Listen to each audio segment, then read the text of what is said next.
खेदाने म्हणावं लागतंय की या जुन्नर परिषदेच्या किंवा जुन्नर प्रशासन असेल यांचा तीव्र शब्दात शिवभक्तांच्या वतीने मी निषेध करतो की आज एवढा मोठा सण असताना एक साधा पुतळ्याला जर आपल्याला हार घालता येत नसेल तर मला वाटतं आपण कोणीही इथं काम करण्याच्या लायकीचे निश्चित स्वरूपात असणार आहे.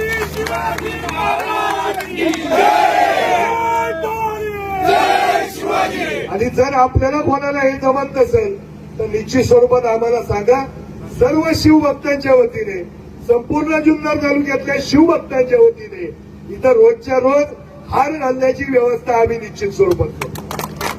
फक्त एवढ्यावरच हे थांबत नाही.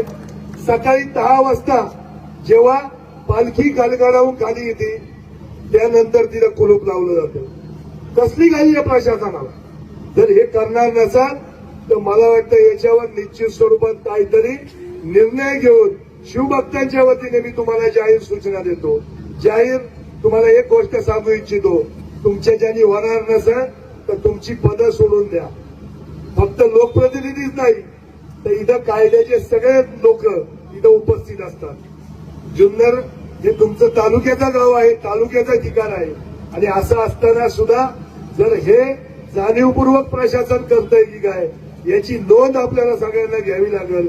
आणि इथून पुढच्या काळामध्ये जर सुधारणा झाली नाही तर मग मात्र तीव्र स्वरूपाचं आंदोलन ज्याला ज्या भाषेत कळेल त्या भाषेतलं आंदोलन निश्चित स्वरूपात आपल्याला करावं लागेल. आज शिवजयंतीच्या मुहूर्तावर आपल्याला एवढंच सांगू इच्छितो.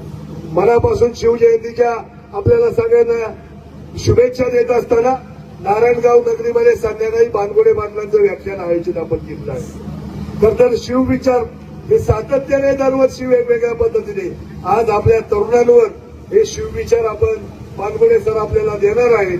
आणि निश्चित स्वरूपात त्या कार्यक्रमाला आपण आवर्जून उपस्थित राहावं. त्याचबरोबर संध्याकाळी मिरवणुकीमध्ये युद्धकलेचं ज्यांनी प्रशिक्षण घेतलंय आपल्या नारायणगाव परिसरातल्या मुलांनी त्यांच्या मार्फत युद्धकलेचं प्रशिक्षणाचं देखील तिथं आपल्याला 16 या कार्यक्रमाच्या निमित्ताने आपण करणार आहोत. आपण सगळ्यांनी उपस्थित राहावं. आणि मला वाटतं अधिकचा वेळ न घेता आपण सगळेजण उपस्थित झालात. मनापासूनचे सगळ्यांचे आभार व्यक्त करतो.